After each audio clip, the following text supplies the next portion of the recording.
The door to the sheriff's office flew open so hard it cracked against the inner wall, and Catherine Whitaker stood in the doorway with her chest heaving and her dark hair loose around her shoulders. Every ounce of desperate courage she possessed gathered into the single act of crossing that threshold. The lamp on the desk threw amber light across the room, and the man behind it looked up from his papers with eyes the color of storm clouds, steady, measuring, giving nothing away. "I need you to listen to me," she said, and her voice only shook a little. "I need you to listen before you say a single word, because what I am about to tell you is the truth, and I have not told the truth to a single soul in this territory, and if you send me away, I will have nowhere left to go." Sheriff Luke Langston set his pen down with the kind of deliberate calm that told her he was a man who had faced worse surprises than a woman appearing in his doorway after midnight.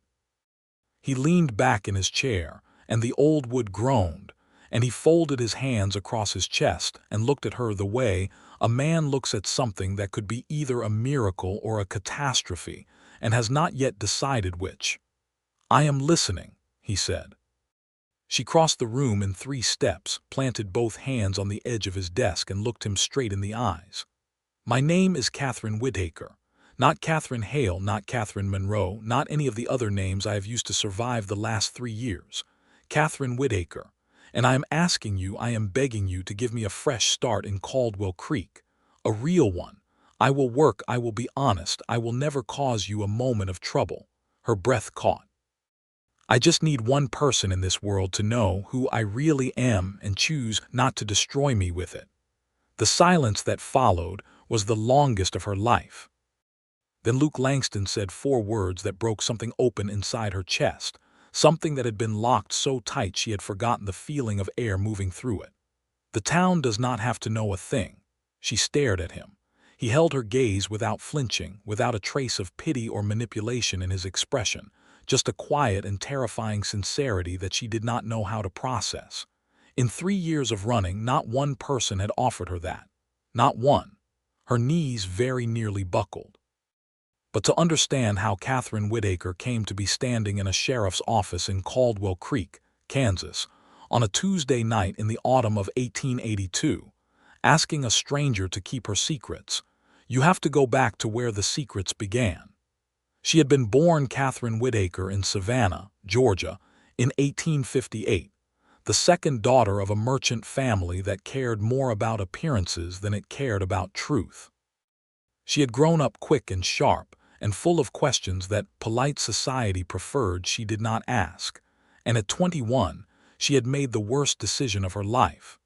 She had married a man named Gerald Hale because her father told her to, and because she had not yet learned that the world was not a place that rewarded obedience with happiness. Gerald Hale was charming in the particular way that dangerous men are charming, all surface and performance, a mask worn so long even he had perhaps forgotten what lay beneath it. He was handsome and well-connected, and he ran a business in Atlanta that dealt in land speculation, which meant he bought and sold property that was sometimes not entirely his to buy or sell. And when the people he had cheated came looking for satisfaction, he had a habit of making his wife the most visible target in any room. For 18 months, Catherine had endured the version of marriage that no one talks about in church, the quiet menace, the controlled humiliation, the slow erosion of a person's sense of self, until you were not sure where you ended and the fear began. Then one spring evening in 1879, Gerald came home with men she did not know, men with the flat eyes of people who had stopped feeling things, and she overheard a conversation through the parlor door that made very clear her husband had made promises he could not keep, and that the people to whom he had made those promises were going to collect on them one way or another. She left that night with $30, a carpetbag, and her mother's silver brooch. She did not look back. She told herself she would not look back. The next 3 years were a lesson in how thoroughly a woman alone could disappear if she was clever enough and desperate enough, and had absolutely no choice. She traveled west because west was the direction people went when they were running from their eastern lives, and she worked as a seamstress in Memphis, a schoolteacher in Missouri under the name Catherine Monroe, a bookkeeper in Dodge City under the name Catherine Hale. She kept the married name out of a bitter kind of irony, a reminder of what she was fleeing. She sent no letters home. She had no home. In each place she was careful, professional, pleasant, and utterly closed. She made no deep friendships because deep friendships required the kind of trust she had learned was a trap. She kept her real name locked inside herself like a thing she was guarding against theft, because in her experience, the true self was the most dangerous thing a woman could reveal. She arrived in Caldwell Creek, Kansas, on the 7th of September, 1882, on the stage from Wichita, because she had heard it was a small town that needed a schoolteacher, and because the man who ran the general store in Dodge City had told her with genuine warmth that Caldwell Creek was the kind of place where people minded their own business and let a body breathe. She needed to breathe. The town was smaller than she had imagined, a main street of maybe 10 buildings, a church with a leaning steeple, a livery stable at one end and the sheriff's office at the other, and between them a scattering of life that felt, in the late afternoon light, almost possible, almost safe. She arranged lodging at the boarding house run by a widow named Mrs. Adeline Phelps, a round and competent woman of 50 who asked no questions beyond the practical ones and charged a fair rate. Catherine paid 2 weeks in advance from the last of her savings and told herself that this time it would be different, that this time she would stay. She met with the town council the following morning, 3 men and 1 woman, which surprised her pleasantly, and they hired her as the schoolteacher based on the references she had brought from Missouri, references that were genuine at least in their assessment of her teaching ability, even if the name on them was not entirely hers. She was to start the following Monday. She had a purpose. She had a bed. She had a week to convince herself she deserved both. It was on the 4th day that she first saw Luke Langston properly. She had seen him before. In the peripheral way you see a person who is simply part of a landscape. The tall man with the badge crossing the street, nodding to shopkeepers, moving with the unhurried purposefulness of someone who felt responsible for everything around him. She had made a point of not looking too directly at the sheriff of any town she lived in, because sheriffs were people who asked questions and compared names to posters, and she was a woman with reasons to avoid both. But on the 4th day she was coming out of the mercantile with a bundle of chalk and a reading primer she had paid for with her own money, and she walked directly into someone solid and immovable, and the chalk went scattering across the boardwalk like tiny white birds, and she dropped to her knees to gather it before she had even registered what she had walked into. A pair of large hands joined hers, collecting chalk from the gaps in the boards with a patience that seemed out of place in a man that size, and she looked up and found herself eye-level with a sheriff's star, and then she stood up and found herself eye-level with a jaw that had not seen a razor in a couple of days, and above that a pair of gray eyes that were looking at her with an expression she could only describe as careful kindness. "Luke Langston," he said, and held out the chalk.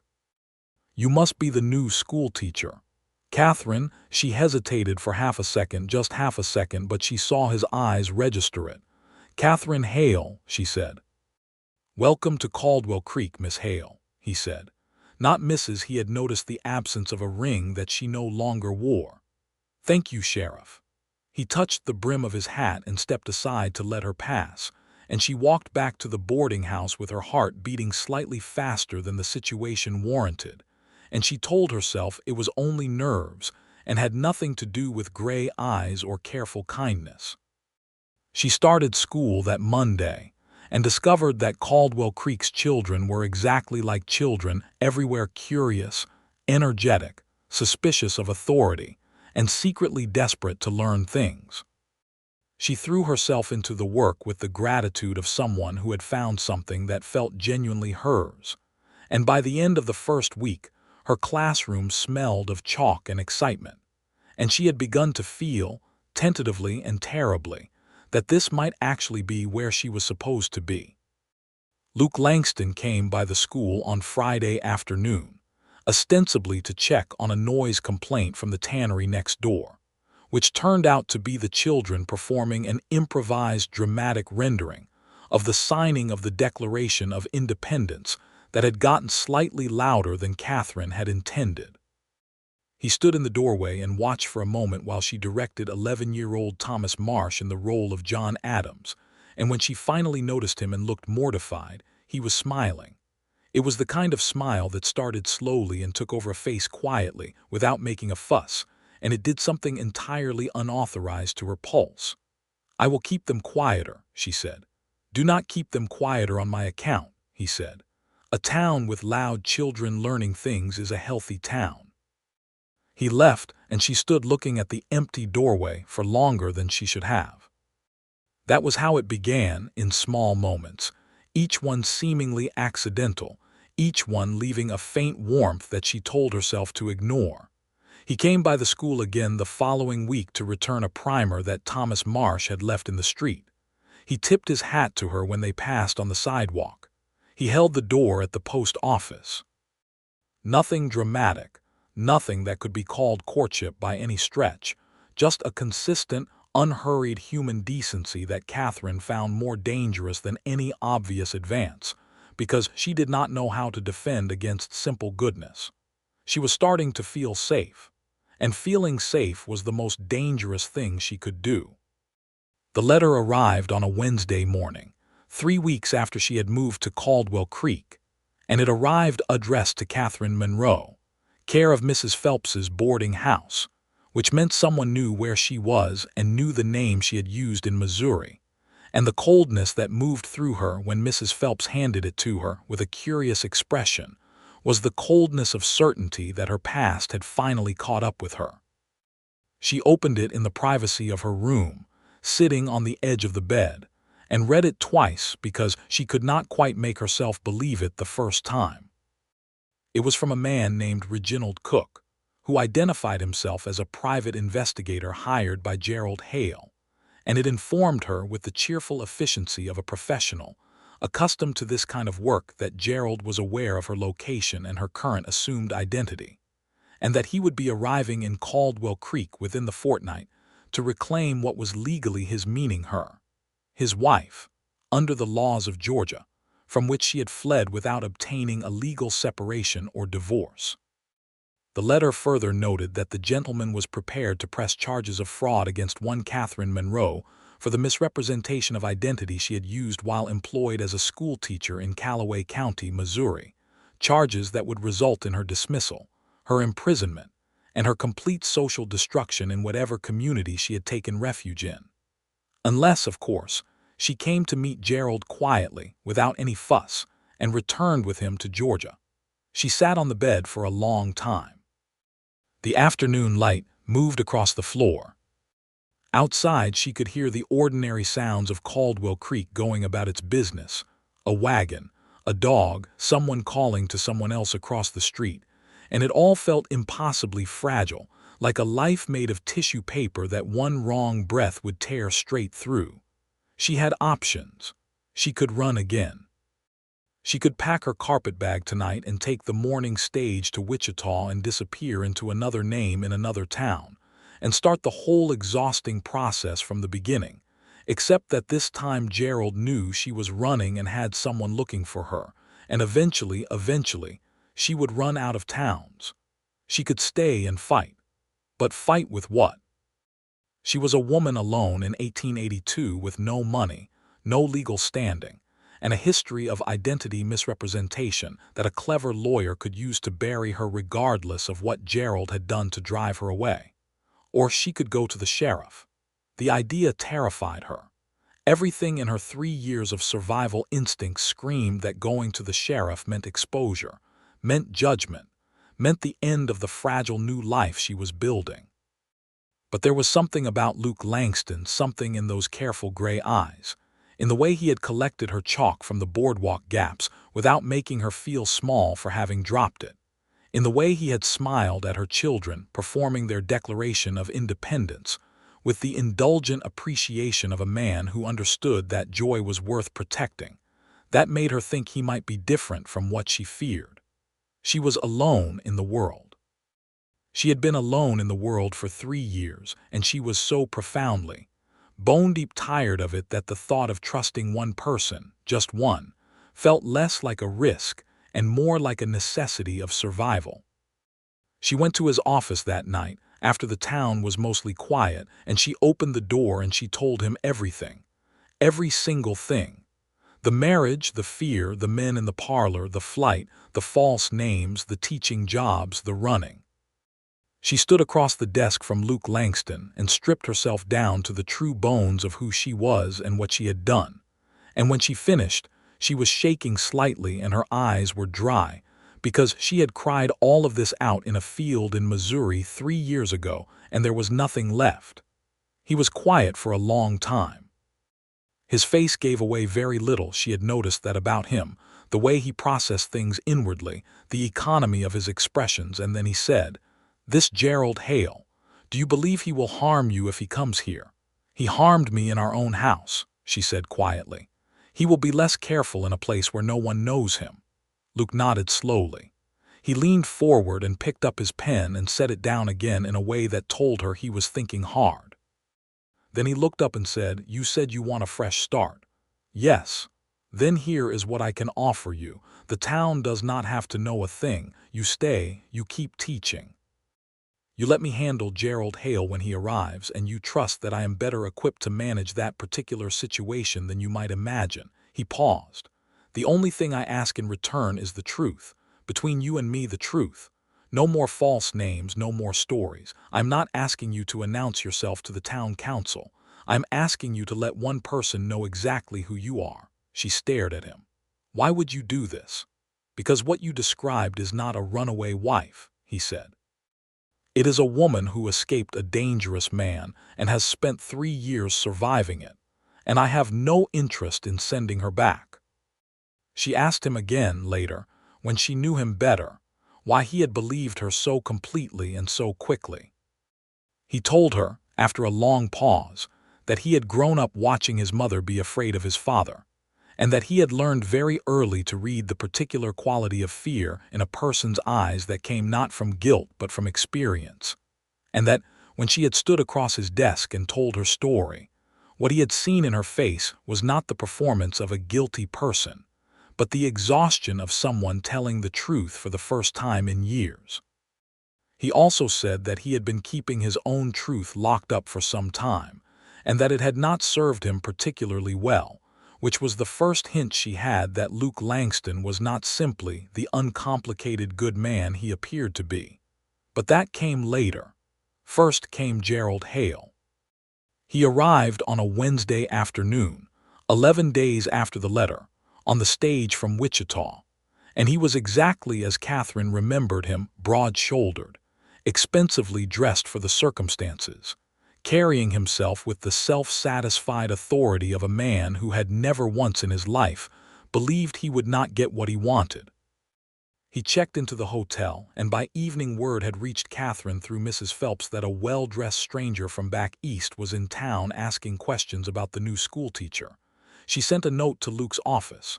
20 minutes later he was at her door. "Stay here," he said. "Do not go out tonight and do not answer your door for anyone but me." "What are you going to do?" she asked. "My job," he said. And the simple confidence of it, not bravado, not performance, just the quiet certainty of a man who knew exactly what he was capable of, steadied her in a way nothing else could have. Luke found Gerald Hale at the hotel dining room, eating supper with the deliberate leisure of a man who believed he was in a position of absolute advantage, and he sat down across from him without invitation and placed his badge on the table between them where the candlelight would catch it, and he told Gerald Hale several things in a very level voice. He told him that the woman he was looking for was under the protection of this office. He told him that any attempt to remove her from Caldwell Creek against her will would constitute a crime under Kansas law, and that Kansas did not particularly care what Georgia law said about the matter.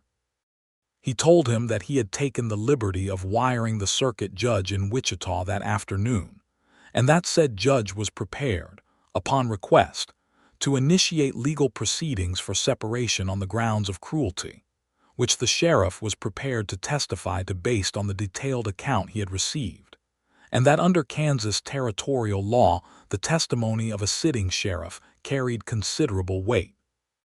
He also told Gerald Hale, at the very end, leaning slightly across the table and keeping his voice very quiet and very even, that if Gerald attempted to circumvent any of this through physical means or through the further harassment of someone in his jurisdiction, he would find that the accommodations available in the Caldwell Creek jail were quite unpleasant, and that the circuit judge had a particular and well-documented impatience for men who traveled across state lines to bother women who did not want to see them. Gerald Hale stared at him with the expression of a man who had never before encountered an obstacle he could not charm or threaten or buy his way around. Then he said very quietly, "She is my wife. She is a resident of Caldwell Creek, Kansas," Luke said, "and you are a visitor who will be leaving on the morning stage." Gerald left on the morning stage.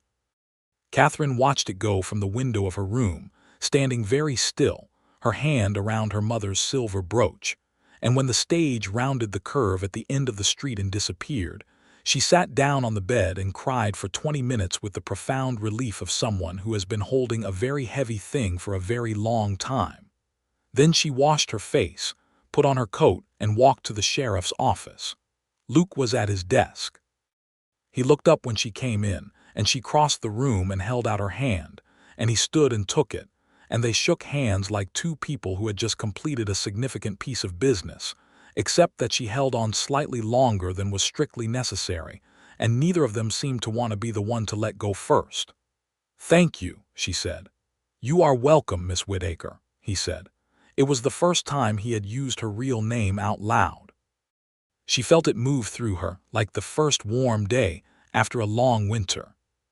She went back to teaching, and Gerald did not return, and the circuit judge in Wichita, as Luke had informed her, was indeed preparing the documentation that would, in time, legally dissolve the marriage under Kansas law based on the testimony Luke had provided, and the signed statement Catherine wrote in his office the following Saturday, both of them sitting across from each other with the November sunlight coming through the dusty window, Luke passing her the inkwell without comment when she needed it, as if they had been working alongside each other for years. The town of Caldwell Creek knew her as Catherine Hale, the school teacher, which was a name she wore more lightly now that one person in the world knew it was not the whole truth. She was still careful, still somewhat closed, still the teacher who boarded at Mrs. Phelps's and lived a quiet and orderly life. But something in her had started very slowly to thaw. It started with small things. Luke developing the habit of appearing at the school on Friday afternoons, initially under various practical pretexts, a drainage issue on the adjacent property, a question about the school supply order, a noise from the street he wanted to investigate. And then, as November deepened and the pretexts became transparently thin, simply appearing, leaning against the doorframe while she organized papers at her desk, having conversations that began with practical matters and ended somewhere else entirely. She learned things about him in those conversations that she turned over in her mind afterward like interesting stones. He was 31, which was 4 years older than she was, a gap that felt comfortable rather than significant. He had grown up in Missouri, the son of a farmer who drank and a mother who endured it, and at 18 he had left and spent 4 years working cattle drives before a cattle baron in Abilene named Harrison Webb had hired him as ranch security, and then as town deputy when Webb helped fund Caldwell Creek's incorporation in 1876.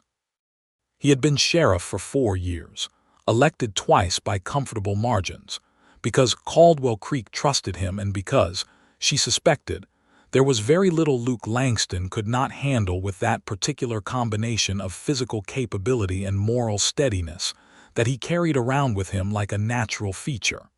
He had never married. He did not explain why in any direct way, but she gathered in pieces that he had been engaged once to a woman named Sarah Clark, who had decided that a sheriff's life was too uncertain and had married a banker from Topeka instead. He mentioned this with the philosophical equanimity of a man who has made his peace with something, but she caught, once, a brief shadow in his expression when the subject came up, and she filed it away carefully. He was funny. This surprised her most. He had such a contained, serious quality in his public role that she had not anticipated the dry, quiet humor that emerged in private, the wry observation about town politics, the gentle teasing about her habit of reorganizing everything she touched, the way he could undercut a heavy moment with a single perfectly timed word and make her laugh when she had not expected to. She found that she was starting to look forward to Friday afternoons with an eagerness that she recognized, distantly and with some alarm, as something more than professional regard. He asked her once, in early December, what she had liked about teaching before all the rest of it happened, before the running, before the false names, when she had first taken it up in Missouri. She thought about it. The moment when a child understands something for the first time, she said, when you can see it happen in their face. It is the most honest thing in the world. They cannot pretend they understand something they do not, and they cannot hide it when something finally makes sense to them. They are entirely transparent. She paused. I suppose I found that restful compared to adults. Compared to adults who hide things, he said quietly, not accusingly. Yes, she said. You were not always like that, he said. You did not teach yourself to hide things. Someone taught you. She looked at him. The lamp was between them and his face was half in shadow, and she could see that he was not fishing for more information than she wanted to give, that he was simply observing a truth he had worked out on his own and offering it to her as something she might find useful. Yes, she said again. Someone did. For what it is worth, he said, I think you are very good at the transparency when you allow yourself it. In this room, anyway. She did not know what to do with that, so she said good night and walked back to the boarding house through the cold December air with her heart behaving in a way she found both wonderful and frightening. She told herself she was being foolish. She told herself she had enough to manage without adding the complication of feelings for a man who was, above all else, the person who held the key to her secret, and that mixing that kind of gratitude and dependency with something more personal was a recipe for a confusion that would not serve either of them. She was very logical and very firm with herself about this for approximately 2 weeks, and then Luke Langston did something that dissolved her logic entirely. It was the week before Christmas, and she was staying late at the school preparing the children's pageant, and the temperature had dropped sharply in the late afternoon, and when she finally emerged into the dark street, she found him leaning against the hitching post across the way with his coat collar turned up and his hat pulled down against the wind, clearly having been waiting long enough to be very cold. And when she stopped and stared at him, he straightened up and said, with absolute matter-of-factness, I thought I would walk you home. You have been standing in the cold, she said. I have stood in worse, he said. Luke, she never used his first name. She had not planned to use it now. It simply came out and he went very still for a moment, and then he smiled, not the slow public smile, but something smaller and warmer and entirely private. Catherine, he said, her real name. The name no one in this town knew but him.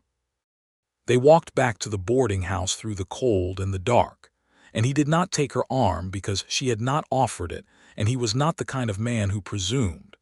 But he walked close enough that their shoulders occasionally brushed, and they talked about the pageant and about the children, and about whether Thomas Marsh, who had developed an ambition to be both John Adams and Benjamin Franklin simultaneously, could be diplomatically redirected.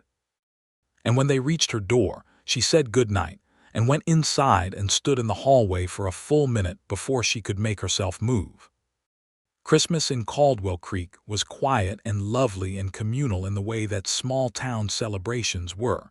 The church pageant, the carols singing, the dinner at the hotel that most of the town attended, the small exchanges of practical gifts. Catherine gave Luke a pair of good leather gloves that she had ordered from the catalog, because she had noticed his old ones were worn through at the right thumb. He gave her a copy of George Eliot's Middlemarch, a hardcover edition, which was not a practical gift by any stretch, and which told her several things at once: that he paid attention to what she said, that she had mentioned in passing 3 weeks ago that she had never owned her own copy of it and had always wanted one, and that he was, quietly and without making any sort of declaration, courting her.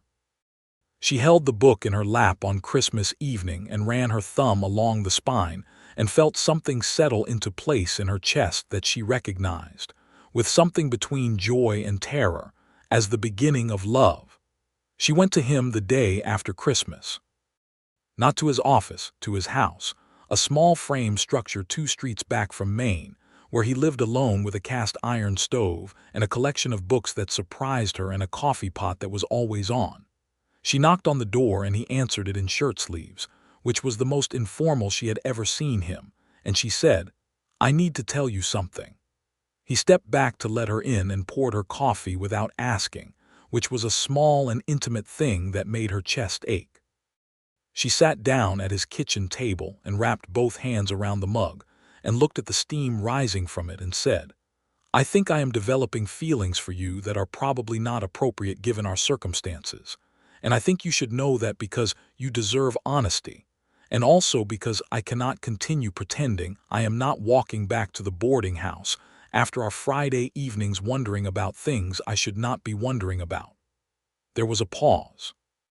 Then he sat down across from her, not beside her. He was still careful, still respectful of the distance she might need, and said, "I have been wondering about the same things." She looked up. "For a while now," he said. "And I was not sure how to raise it without you thinking it was connected to everything else, to the secret, to the help I gave you, to the position that puts me in. I did not want you to feel obligated." She felt something fierce move through her. "I do not feel obligated," she said. "What I feel is considerably more inconvenient than obligation." He laughed at that, a real laugh, startled and warm, and she laughed too. And the kitchen was warm from the stove, and the coffee was strong, and outside the snow was beginning to fall again. And when the laughter settled, they were looking at each other across the table with the particular clarity of 2 people who have stopped pretending. "I would like to call on you properly," he said, "if that is something you would allow." "I would allow that," she said. He walked her home through the snow, and this time he offered his arm and she took it, and they walked through the white silence of the town's quietest day.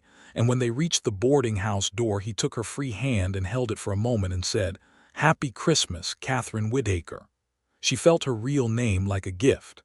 "Happy Christmas, Luke Langston," she said. January arrived with serious cold and the particular intimacy that winter imposed on a small community, everyone drawn closer together by the necessity of staying warm, the social life of the town compressing into the spaces between the stove and the lamp. Luke called on Catherine on Sunday afternoons at the boarding house in Mrs. Phelps's parlor with all the correctness of formal courtship, and Mrs. Phelps served them tea and then found pressing reasons to be elsewhere in the house, because Mrs. Phelps was an observant woman who understood what was happening and approved of it. They talked for hours.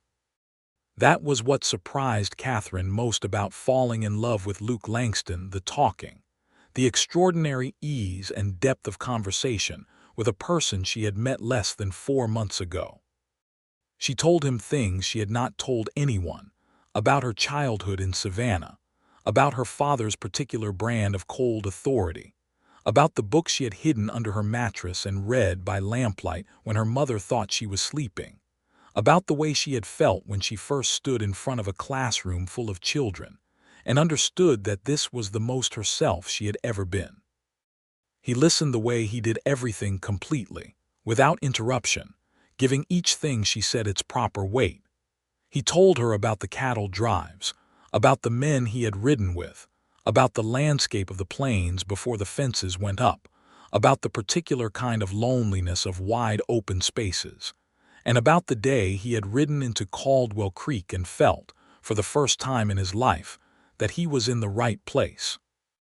He told her about the things he had seen as a lawman that he carried quietly, not with drama, but with the honest acknowledgement that certain things did not leave you entirely, and about the responsibility of being trusted by a community in the way that a sheriff was trusted, and what that meant to him.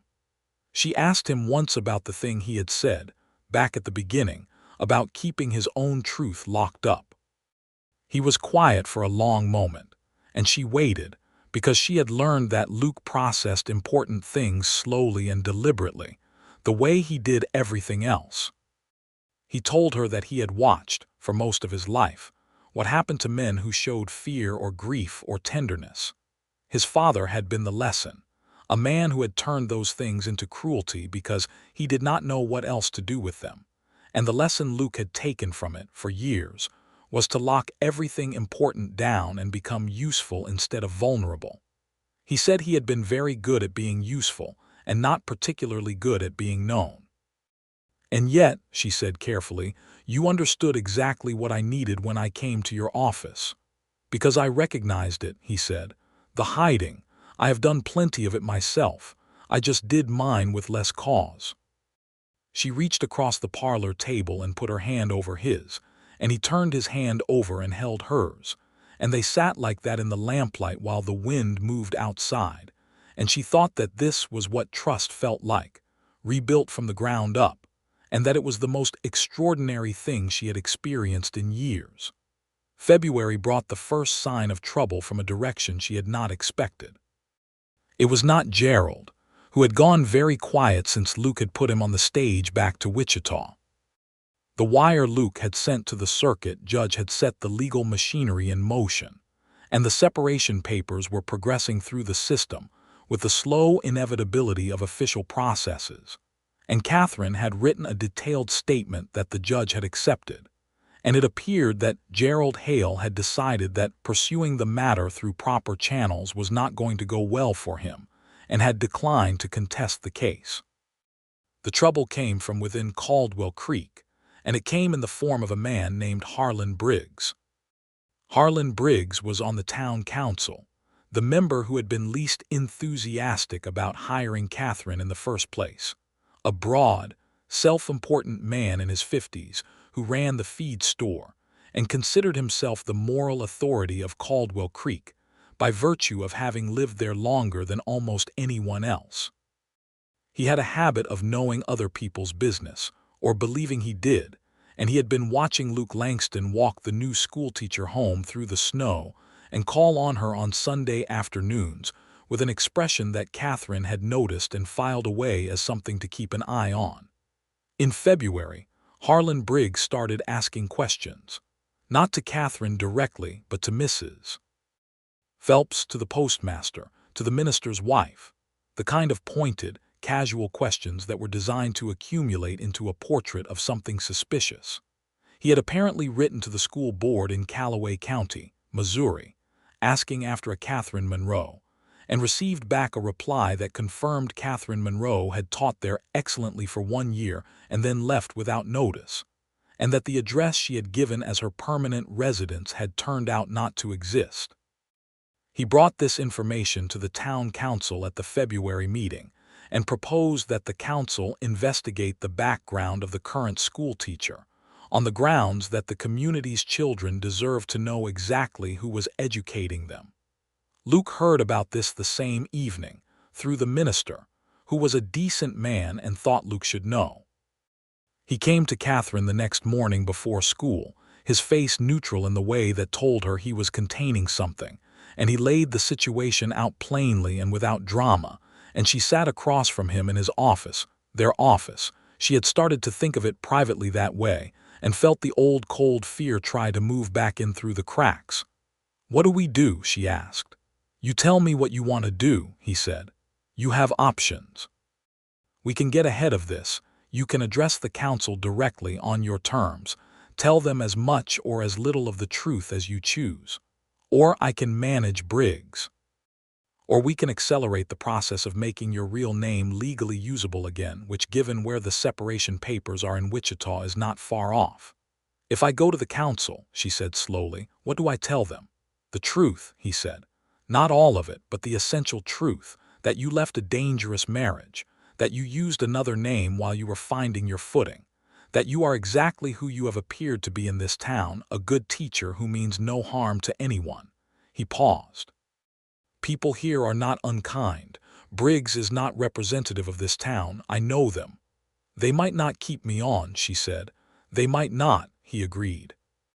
"But if they see what I see when I look at you, they will." She looked at him for a moment.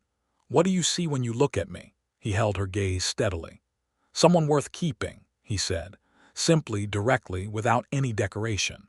She went to the town council meeting on the following Thursday evening, and she stood up in front of Harlan Briggs and his suspicions and the 3 other council members, and she told them the truth.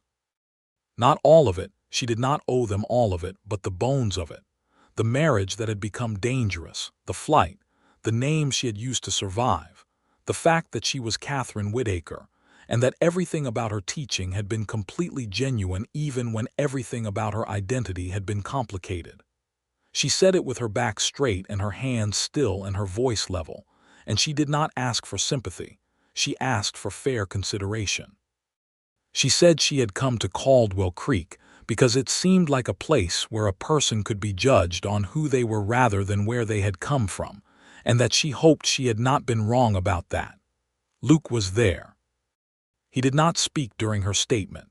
He sat in the back of the room and said nothing, but she was aware of him every moment, the way you are aware of something solid behind you when you are standing in a strong wind, and it made a difference. It made enough of a difference. When she finished, the council asked her several questions, and she answered them all honestly. Then they deliberated for 20 minutes in a side room, and when they came back, the councilwoman, a sharp-eyed rancher's wife named Margaret Doyle, who had been the most enthusiastic about hiring Catherine in the first place, said that the council's majority decision was that Catherine's employment would continue, on the grounds that her actual conduct in Caldwell Creek had been exemplary, and that her personal history, while unusual, was not relevant to her fitness as an educator. Harlan Briggs objected loudly and was told by Margaret Doyle that he had been outvoted and that the meeting was adjourned. Catherine walked out of that meeting room on legs that were not entirely steady, and Luke was waiting in the corridor, and she stopped when she saw him, and for a moment she could not say anything because the relief was too large. "They kept me," she said finally. "Yes," he said. He stepped forward, and she stepped forward, and he put both arms around her, and she let him, leaning her forehead against his shoulder for just a moment, breathing through it, and he held her steady in the corridor of the town hall while she collected herself. It was the first time he had held her, and it felt like something that had always been true finally being acknowledged. "Thank you," she said, muffled against his shoulder. "You did that yourself," he said into her hair. "I watched." March came in like a lion, as it always did, and with it came the finalization of the legal separation from Gerald Hale, processed through the Wichita Circuit Court on the 14th of March, 1883. Luke brought her the documents on a Sunday afternoon, the actual papers, stamped and official, with the circuit judge's signature, and she held them in her hands and read every word 3 times and then set them carefully on the parlor table and put her face in her hands. He did not say anything. He just put his hand on her back, warm and steady, and waited. When she lifted her face, she was not quite crying, but her eyes were bright, and she said, "I have not been free in 4 years. You are now," he said. She was Catherine Whitaker again, legally, officially, with documents to prove it. She went to the town council and explained the situation, the real name, the now-resolved legal status, and Margaret Doyle handled the employment paperwork with brisk efficiency. And within a week, the children were calling her Miss Whitaker, and the town had adjusted to it the way small towns adjusted to things that were explained to them plainly, mostly without drama. Harlan Briggs did not adjust to it, but Harlan Briggs was, as Luke had said, not representative of this town, and he had been outvoted once and appeared to understand that he would be outvoted again if he pressed the issue. And so he contented himself with looking disapproving, which was something Catherine could comfortably live with. Spring arrived with the particular intensity of Kansas springs, sudden and green and overwhelming after the gray of winter. And with it came a shift in Luke's courtship that Catherine recognized as a deepening. He was less formal now, less careful of the proper distances, more willing to show her the interior of himself that he had spent a lifetime protecting. He brought her wildflowers from the creek bank without explanation or ceremony. He taught her to ride a horse properly, on Saturday mornings on the flat land south of town, because she had admitted that her horseback riding was theoretical, and he said that on the Kansas plains theoretical horseback riding was not sufficient. He held the reins steady while she found her seat, and then he let go and watched her figure it out. And when she finally got it right and cantered across the grass with her hair coming loose in the wind, she heard him laugh with uncomplicated delight, and it was one of the best sounds she had ever heard. He kissed her for the first time in April, on the front porch of his house after a Sunday supper she had cooked in his kitchen, because the spring evening was too nice to spend in Mrs. Phelps's parlor. They had been sitting on the porch watching the last of the light go out of the western sky, and he had said something about the color of the clouds, and she had turned to look at him instead of the clouds, and he had been looking at her. And after a moment that stretched and stretched, he leaned forward and kissed her with the same quality of deliberate gentleness that he brought to everything he did. She kissed him back with considerably less restraint, which surprised both of them slightly.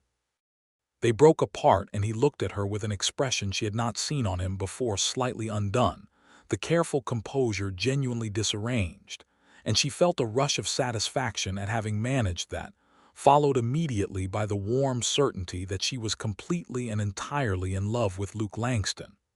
"I should have done that in December," he said. "You should have done that in November," she said, and he laughed and kissed her again. May was a season of happiness so uncomplicated that Catherine kept waiting for something to go wrong and gradually stopped waiting. The children in her classroom were thriving. Young Thomas Marsh had developed a talent for mathematics that she was carefully cultivating, and a quiet girl named Anna Beaumont, who had seemed frightened of everything in September, was now writing her own stories in the margins of her reader with a confidence that made Catherine's heart expand. The work felt real and consequential and genuinely hers. And Luke was the color of everything, in a way she had not expected and could not have predicted. He was in her thoughts when she woke up and when she taught, and when she walked home in the evening. He was the person she wanted to tell things to, small things, large things, the funny thing Thomas Marsh had said, the complicated thing she was thinking about the nature of identity, and what a name actually meant to a self. He was funny and serious and patient, and occasionally infuriating in the specific way that meant she knew him well enough to be genuinely annoyed by his more stubborn qualities, which she counted as intimacy.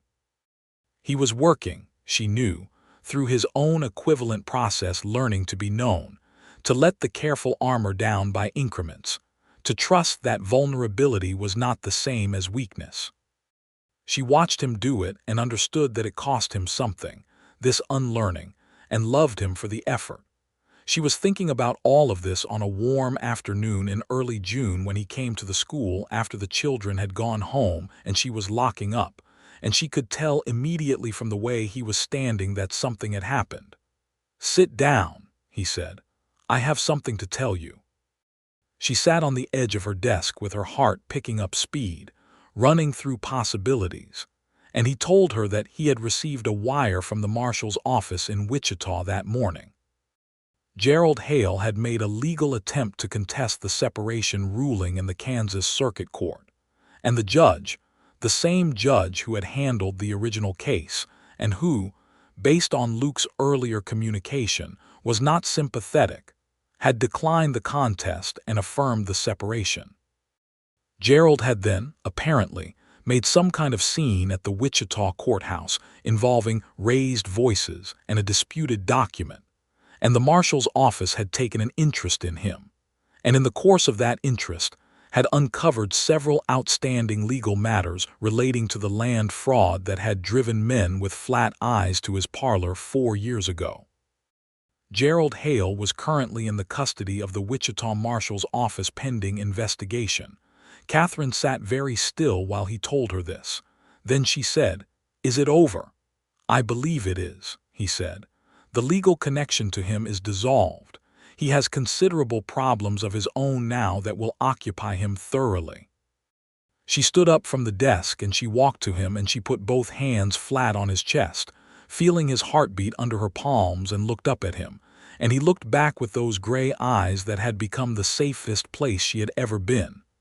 "It is over," she said, not as a question. "It is over," he confirmed. She put her forehead against his chest and he wrapped his arms around her, and they stood in the quiet classroom while the afternoon light came through the windows and the chalk dust drifted in the air, and she felt the last of it, the last of the weight, the vigilance, the waiting finally, fully release. "Luke," she said, muffled against his shirt. "Yes. I love you." She had not said it before. She had been waiting, she realized now, for exactly this moment, for the moment when she was truly free, when she could offer it without any shadow of debt or dependency or gratitude complicating it. "I love you," she said again, clearly, lifting her face so he could hear it properly. "That is entirely separate from everything else. That is just the truth." He held her face in both hands and looked at her for a moment with an expression of such complete sincerity that she felt it like a warmth moving through her chest. "I love you, Catherine Whitaker," he said. "That is also just the truth." He kissed her there in the classroom, in the chalk dust afternoon light, and it was entirely inappropriate and perfectly right. And when they finally stopped kissing, she laughed, and he laughed too. And outside the window Caldwell Creek went about its ordinary business, entirely unaware that something extraordinary was happening in the schoolroom. Summer was extraordinary. It was the summer of a happiness she had stopped believing in during the years of running. The kind of happiness that came not from the absence of trouble, but from having someone beside you who had seen you at your worst and most frightened and chosen to stay. They rode out on Saturday mornings and had supper together 3 evenings a week, and walked the town in the long summer evenings while it was still light until 9 o'clock. And he held her hand when they walked, not self-consciously but simply, as if it were a thing that had always been happening. The town had adjusted to the reality of them with the speed of a community that had seen the relationship forming for months and had simply been waiting for it to become official. Margaret Doyle was unambiguously pleased. Mrs. Phelps was warmly satisfied. Thomas Marsh asked Miss Whitaker directly whether she was going to marry the sheriff, a question that made the entire class hold its breath, and Catherine had said, with great dignity, that matters of that nature were private and Thomas should return to his arithmetic, but that she had been smiling when she said it, and the class was not entirely fooled. It was a hot evening in August when Luke asked her. They were sitting on the bank of the creek south of town, in the shade of a cottonwood, having ridden out after supper, and the water was low from the dry summer and the light was going golden, and he said, with the characteristic directness that she loved because it was entirely free of performance or affectation, "I would like to marry you, if that is something you want." She turned to look at him. He was looking at the creek, giving her the privacy to think, which was so perfectly him that she felt a rush of love so physical she almost laughed. "Luke," she said. He looked at her. "Yes," she said, "that is very much something I want."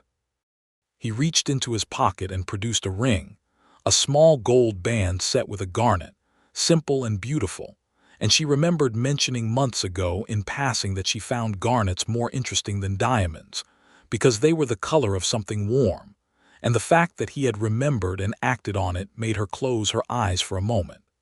He slid it onto her finger, there on the creek bank in the cottonwood shade, and she held her hand up and looked at it and felt entirely new. They were married in October, just over a year since she had walked into his office with her secrets and her desperation, and asked him for a fresh start. The minister performed the ceremony in the church with the leaning steeple, and the whole town came, even Harlan Briggs, who sat in the back and managed to look only moderately disapproving, which was, Margaret Doyle told Catherine afterward, practically an endorsement from him. Thomas Marsh was in the second pew with his family and appeared to be quietly triumphant, having predicted this outcome since February. She wore her mother's silver brooch pinned to her collar. It was the only piece of her original life she had carried through everything, and she wore it not as a gesture toward the past, but as a reminder that some things, the genuinely good things, could survive even the worst of what came after. Luke was standing at the front of the church when she walked in, and he watched her come down the aisle with an expression she had never seen on him before and would spend years afterward trying to describe, not simply happy, but deeply and fully present, as if every usually contained feeling in him had risen quietly to the surface. And she understood that this was him, fully, with nothing held back, and that she was the person who had got to see it, and it was the greatest gift she had ever received. They said the words to each other in the old stone church, while the October light came through the windows, and when the minister said Luke could kiss his bride, Luke did so with such thoroughness that the congregation laughed and applauded, and she laughed too, against his mouth. And that was how Catherine Whitaker became Catherine Langston in laughter, in a leaning steepled church, in a town that had given her the fresh start she had asked for. He carried her over the threshold of the house that was now their house, the small frame house with the cast iron stove, and the books and the coffee pot always on. And she looked around at it with the particular emotion of a woman who has finally arrived somewhere and knows it. And she thought of all the boarding house rooms and rented schoolteacher lodgings and sleepless nights of the years before, and she was glad she had survived them because they had led here to this, to him. The first winter of their marriage was the warmest of her life, measured not in temperature, but in the dailiness of belonging. She learned the rhythms of the house and of him. He was an early riser up before the light and she was not, and he always had coffee ready when she came into the kitchen, which was such a small thing and felt like such a large one.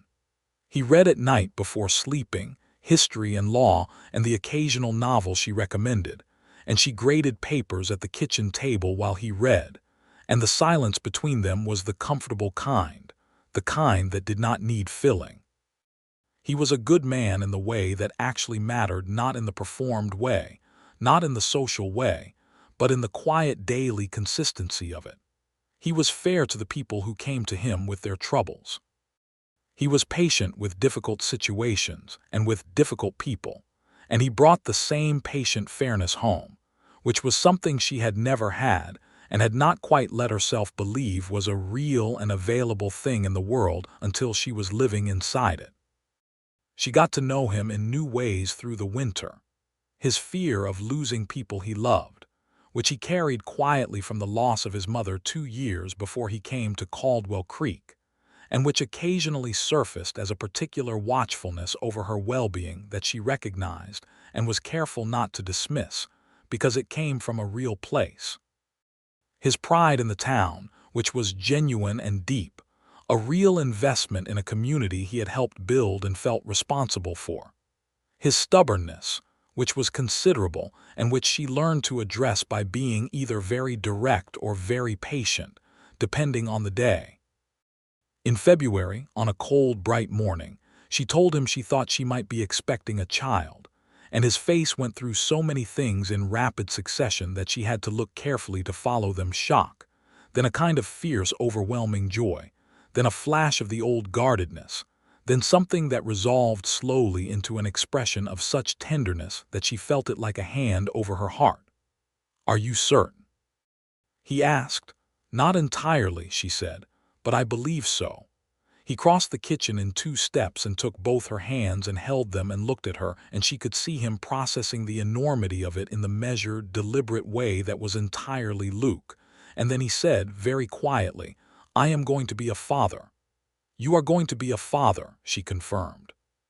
He lifted her hands to his mouth and pressed a kiss against her knuckles, and she felt his breath, not quite steady, and loved him so much it was nearly painful. She was certain by March, and the town was told in the spring with the matter-of-fact simplicity that characterized all of Catherine and Luke's communications with Caldwell Creek, clearly, honestly, without drama. Mrs. Phelps cried tears of genuine happiness. Margaret Doyle organized a practical baby quilt from the women of the community. Thomas Marsh, now in his final year at the school, announced in class that he had always suspected the sheriff and Miss Whitaker. He still called her that, out of habit would have a family, and was reminded by Catherine that the topic was not on the curriculum. The baby arrived in October, exactly 2 years after the wedding, which Catherine found satisfying in the way of things that aligned neatly with the calendar.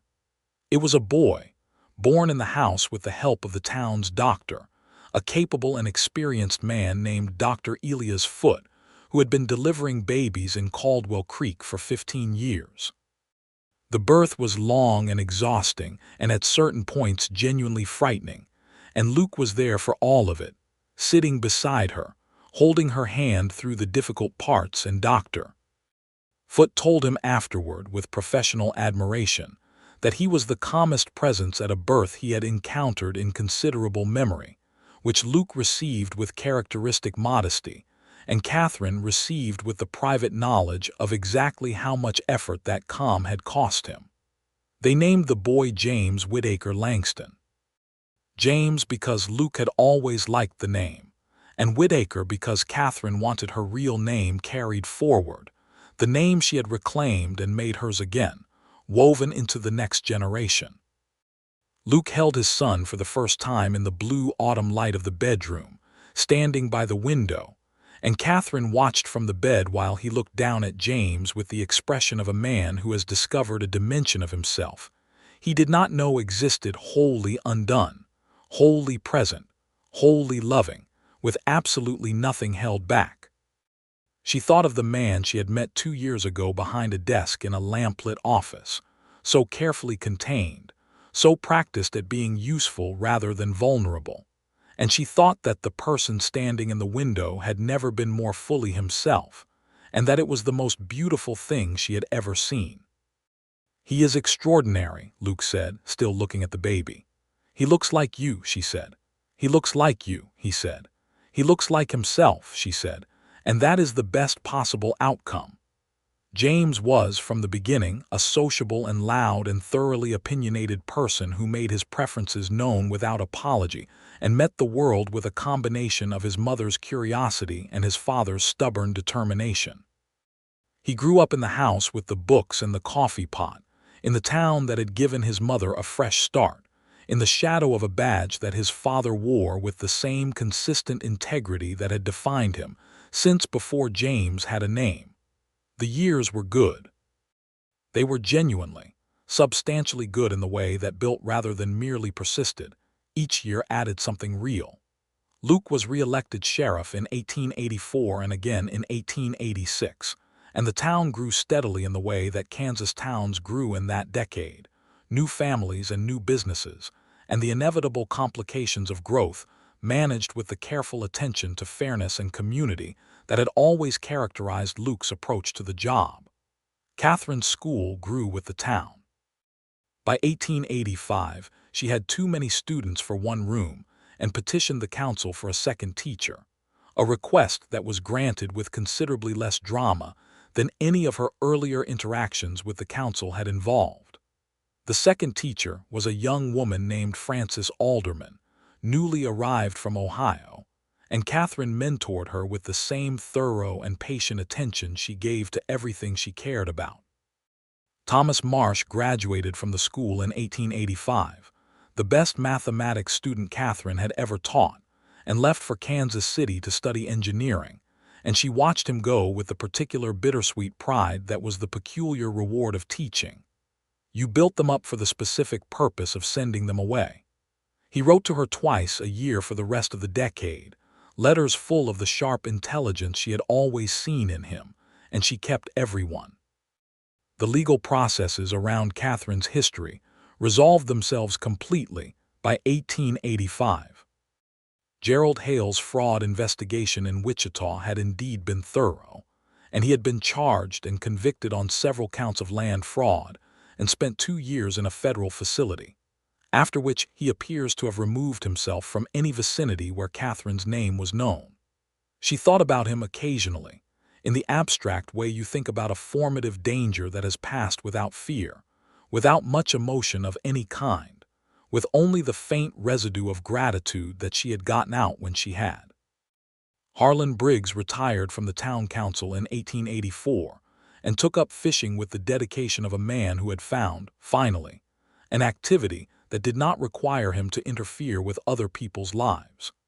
Catherine was unexpectedly invited to sit on the town council herself in 1886, filling a seat vacated by a departing council member, and she accepted with the satisfaction of someone who had arrived at a place completely and had the standing to prove it. A second child came in the spring of 1887, another boy, which pleased James, who had developed strong views about the direction of sibling dynamics by age 4. They named him Robert Henry Langston, Henry for Luke's grandfather, who had been, by Luke's account, the kindest person in a difficult family. Robert was quieter than James from the beginning, more observant, taking in the world with wide gray eyes that were entirely his father's and a patient thoroughness that made Catherine's heart absolutely ache with recognition. The house expanded to accommodate the family. Luke built a second bedroom the spring Robert was born, and Mrs. Phelps contributed a rocking chair that had been in her family for 30 years, and Margaret Doyle provided another quilt, and Catherine stood in the doorway of the new room and looked at the life she had built, physical and real and undeniable, and thought of a woman with a carpetbag and $30 and a silver brooch standing on the platform of a Wichita stage, and was staggered by the distance between that woman and where she stood. There was a period in 1888 that tested them, a drought year, hard on the farming families around Caldwell Creek, and the strain of it moving through the whole community in the particular way that shared hardship moved through small communities, either pulling people together or tearing them apart. Luke worked through it with characteristic steadiness, organizing relief efforts, mediating between desperate farmers and stubborn creditors, pushing the county administration in Wichita for drought assistance with a polite persistence that eventually produced results. Catherine ran a collection at the school for the families of her students who were struggling, and organized the women of the town into a food distribution effort with the brisk, practical energy of someone who understood that the most useful response to crisis was specific action. They were exhausted by the end of that year, genuinely bone-tired in the way that sustained effort produced, and on the first good evening of early spring, Luke took her out to the creek bank where he had proposed, and they sat in the cottonwood shade with James and Robert playing in the shallow water nearby, and Luke said, "I have been thinking about something." "Tell me," she said. "I am going to stand for one more term," he said, "and then I think it is time for a different kind of life." He was quiet for a moment. "I want to be here more in the house, watching these two grow." He glanced at the boys in the water. "The town is in good shape. There is a deputy who is ready. I have done my part." He looked at her. "I want the next part to be this, us, what we have built." She looked at him for a long moment. He was 38, the same careful gray eyes and the same quiet steadiness, but with something new in his face that had been developing over the years, a softness at the edges that had nothing to do with weakness and everything to do with the particular beauty of a person who had learned, finally, to let themselves be loved without flinching. "I think that sounds exactly right," she said. He served his final term and declined re-election in 1890, endorsing his deputy, a solid young man named Calvin Morse, who had learned the job well and took it on with the same sense of responsibility that Luke had always modeled. There was a supper at the hotel in Luke's honor, the whole town invited, and speeches were made. Margaret Doyle, practical and warm; the minister, thoughtful and genuine; Thomas Marsh, who had come back from Kansas City specifically for the occasion and who stood up and said that the first thing he remembered about Luke Langston was that he had walked a woman home through the snow without making any kind of performance out of it, and that he had always thought that was the truest measure of a person, the things they did when nobody was paying particular attention. Catherine had reached under the table and taken Luke's hand when Thomas said that, and he had held it tight. Afterward, walking home through the night, the same street, the same town, older and more comfortable and deeply known, Luke said, "I had a good run." "You had a magnificent run," she said, "and now you are going to have a different one." James was 7 and Robert was 3 when Luke retired from the sheriff's post, and they had their father home in a new way, not absent, not working, but present and available in the daily way that Catherine knew mattered most to children, even if they could not articulate it. He taught James to fish in the creek, and helped Robert learn to ride a pony with the same patient steadiness he had once brought to teaching Catherine herself, and she watched from the fence with her coffee and felt a satisfaction so complete it was almost beyond language. He took up farming a small plot south of town, leasing land from a neighbor, partly as occupation and partly because he had always wanted to, and partly, she suspected, because there was something in him that needed to work with his hands in a way that building and growing satisfied as law enforcement never quite had. He was not particularly skilled at farming initially, and he approached the learning process with the same methodical seriousness he brought to everything. And by the second season, he was producing a respectable vegetable garden and a small corn crop, and was inordinately pleased about it. Catherine continued teaching for another 5 years after Luke retired, until 1895, when she determined that Francis Alderman and a second additional teacher she had hired were fully capable of running the school, and that she had built something that could sustain itself. She stepped back from the classroom with a ceremony that involved the entire current student body presenting her with a framed piece of paper on which every child had written, in their best penmanship, something they had learned from her. She kept it above the mantel in the house for the rest of her life. In the autumn of 1895, with James 12 and Robert 8 and the house in Caldwell Creek full of the particular noisy energy of a family that was very much alive in it, Catherine Langston sat on the porch in the October light with her coffee and her mother's silver brooch. She still had it, still wore it on significant occasions, and watched her husband and her sons in the yard below. Luke showing Robert some principle of mechanics using a fence post and a piece of rope, while James watched with the older brother condescension of a 12-year-old, who believed he already knew everything and was keeping a close eye on events in case he needed to intervene. She thought about a night in October 1882, a door flying open in a sheriff's office, a woman with her secrets gathered in her hands and nowhere left to go. She thought about gray eyes and careful kindness, and 4 words that had changed the direction of her life. The town does not have to know a thing. She thought about what it meant to be truly seen by one person in the world, and how that single act of witness could be the thing that saved a person when everything else had been stripped away.